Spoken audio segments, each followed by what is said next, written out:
In this video, I want to share to you the business lessons from Melbourne biggest vegetable market.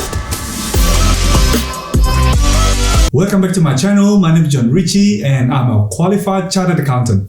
If you are new to this channel, please consider subscribing because I drop videos about entrepreneurship, personal finance and investing almost every week. This video is part 2 of 2 videos that I am sharing on business lessons from Melbourne's biggest vegetable market that is called the Queen Victoria Market. In that first video, I talk about the first 4 business lessons.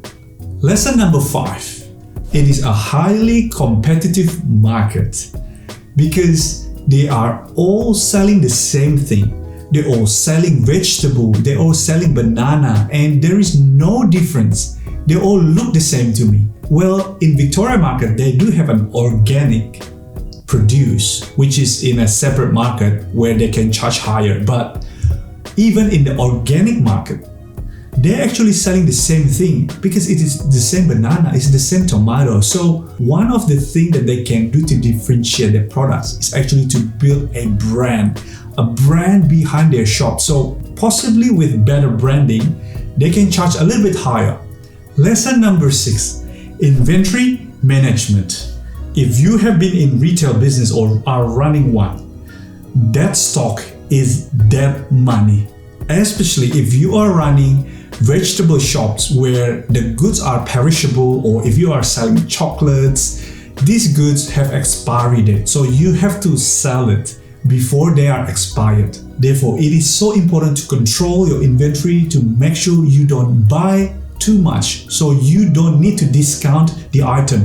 One of the examples that I've shown about the $1 bag, a lot of those products are actually near expired or already expired.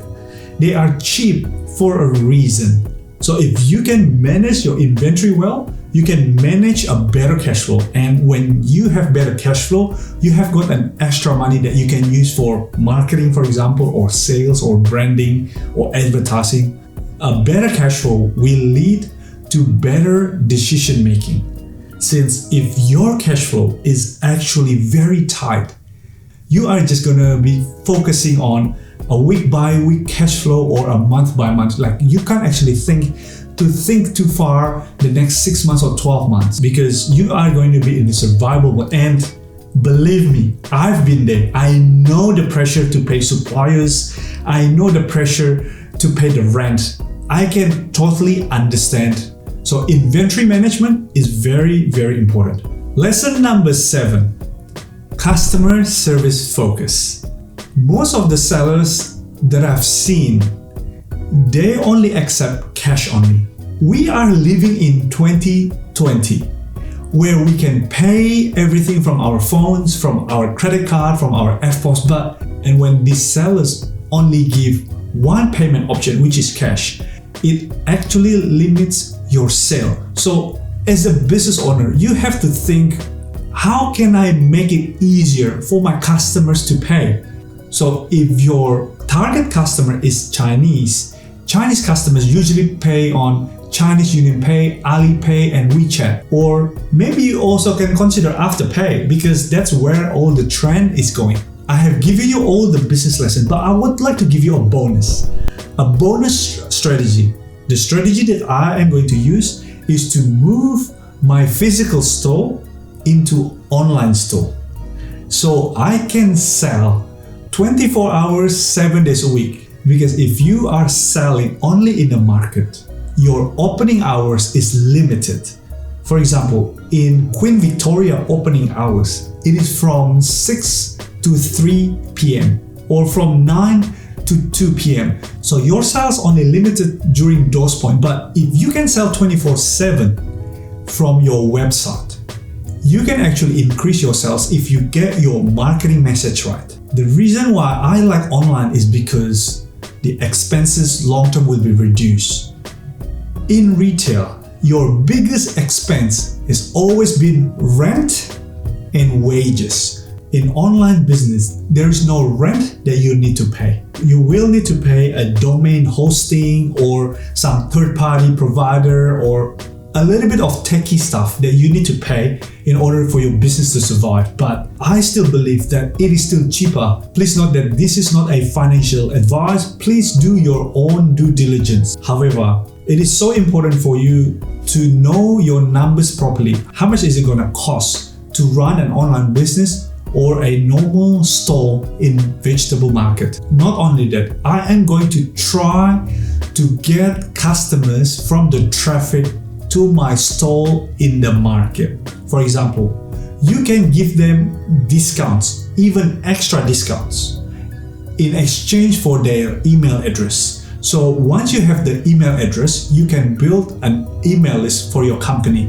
And when you are ready to launch your business, you will have 10,000, 20,000, or even 100,000 people in your email list when you launch your business. And from 100,000, if you can just get 1%, which is 1,000 customers, and if each customer spend $10, there's $10,000 sales straight away. However, to start an online business requires a different set of skills. You need to understand copywriting, understand SEO, Facebook ads, Google ads, and all these different things that you need to learn. And whether you have the capacity to learn it, it's a different story.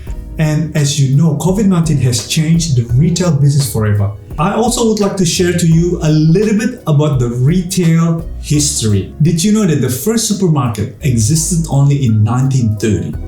Before big supermarket existed, people used to buy their groceries from smaller convenience stores. Even they buy it from small trucks. So the founder of supermarket actually spotted an idea where there were big warehouses, they are empty. So these people were able to hire this big, giant, enormous warehouse for a cheaper price. So they thought, okay, why can't we just sell these groceries in a bigger space rather than in a smaller convenience store? So people can come for this bigger store with a more complete items. So that was how the supermarket existed. And it is similar in 2020.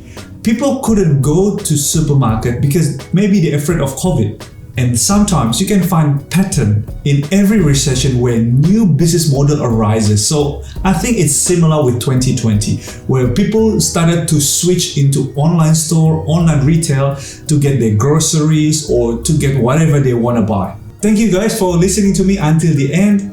This video is actually part 2 out of the 2 videos. So if you have not checked out the first video, I talk about the first 4 business lessons in this market. I hope that this video is helpful to you. Please share it to your friends, like it and subscribe it.